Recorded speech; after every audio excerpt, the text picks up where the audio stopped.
So I just shot a spec ad for Rain Total Body Fuel, and I think this is probably the toughest product video I've shot and edited before.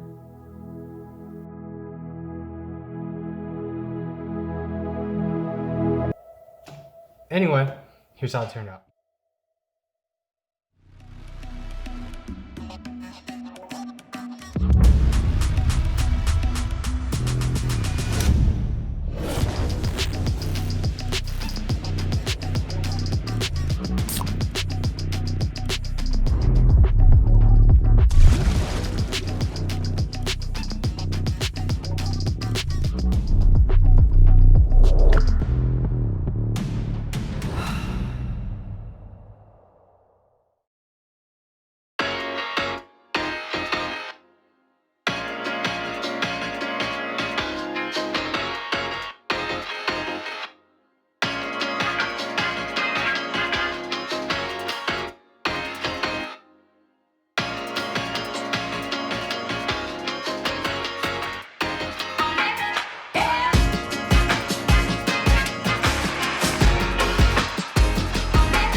So I actually started off the day with the opening shots. I think I was just eager to try out the new probe lens and see if the shot I had in my head would actually work. Showtime, a-holes! I got the Laowa Probe 24mm lens on the Blackmagic Pocket Cinema Camera 6K on the GVM motorized slider. After setting up the shot and practicing it a few times, I got to lighting. So here's the thing about this lens. The minimum aperture is f14. So what does that mean? It just means that I have to pack in as much light as possible into this shot. Nice. So the next shots were simple as well. They were just simple filler shots that I actually ended up using. There's actually one shot I did that I'm actually happy I did. It was this shot. It doesn't look like much, but what I like about this shot is that it allowed me to do this. Seeing what a simple shot like this can do, I think this is going to be one of those shots I do every time I do a product video because it just has so many options in the edit. The next shot I did was the can falling and slamming down onto the platform. So I knew for a fact that this was going to be very tough to pull off. There's no way that the can would land perfectly onto a platform. To make it easy, what I did was I tied the can to a fishing wire, stood on top of a ladder, holding the wire. Then while filming, I pulled the can out of frame. The plan was to reverse it in editing to make it seem like the can was falling onto the platform. It took a couple of tries.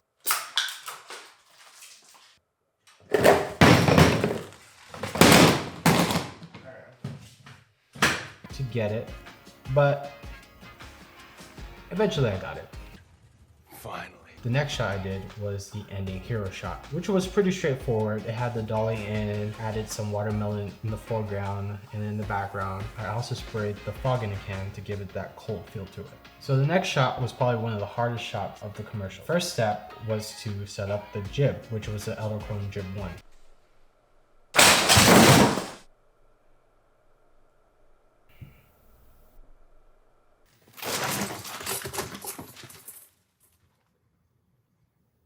Next step is to hang the can and the watermelon slices using fishing wire. I used a clothing rack to hang them up. So the mistake I made was tying the fishing wire around the watermelon so it's visible in front of the watermelon. So that made editing very tough because I had to find a way to cut the fishing wire in front of the watermelon. Because it's easy to cut it out behind a black background, but it's hard to cut it out when it has something complex. I knew I wanted the can to fall off the frame, which leads to the shot of the can landing on the platform. I basically was there on the step ladder, ready to cut the fishing wire that was holding the can up. It was all about timing, so I mean, luckily I got it in my first take. Good job. I saved the ink and the splashing shots for last because I knew they were going to be the hardest to set up and the messiest. The first shots I did was the can and the watermelon splashing into the water tank. The next shot was just the watermelon. So the thing I didn't realize that you guys should keep in mind when doing shots like these is that the fish tank will get dirty, especially if you're throwing fruit in there, like seeds, particles. Ideally, you would want to replace the water after 2 to 3 shots. So the final shot of the day was the ink shot. This was tough because one, I didn't have the ideal materials, and 2, the product floated. And that's something you have to keep in mind when doing shots like these. Usually with products that sink, you can tie a fishing wire to the product and tie it to something above it, or even hold it yourself, but that doesn't work with products that float. So to be honest, I haven't really found a solution for it yet. I just compromised by holding the product in place from above and framing it closer so you don't see my hand in the frame. And then with my other hand, I use this small syringe suction thingy. You don't know what you're talking about, do you? Honestly, I have no idea where it came from. I just found it lying around. I don't like this thing. It holds too little ink and it's very slow. Honestly, like the syringe better. I just couldn't find mine. So I just have to compromise and use this. But the syringes give you more control and a lot more ink to play with. So here's the thing, I don't know if you noticed, but you can see me in the shot. Luckily, I was wearing black, so it was easy to fix in post. So I guess I just wasn't paying attention. This was a bit of a challenging edit. The toughest shot was this one. The reason being was because I had to remove the fishing wires. It was easy to remove the wires in front of the black background, but the wire that was in front of the watermelon slices, that was very hard. I essentially had to copy the layer, create a mask near the wire on the watermelon, track it, move it on top of the wire, and then go through each frame and adjust the mask by hand. Okay. It was a process because I had to do it for each watermelon in the shot. I did this shot by taking this shot, masking only the can, and then I copied the layers to create multiple cans and used position, scale, and rotation to position the cans throughout the frame. And then I used camera blur to create a sense of depth of field. This shot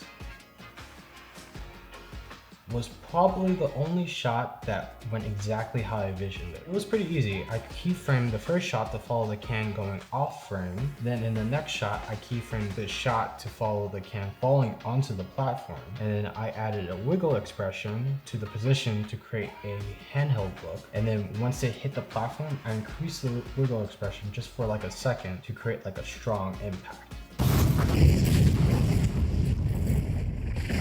Once I was done with VFX and motion graphics, I then brought it back to DaVinci for some sound design. Here's the video with just sound design.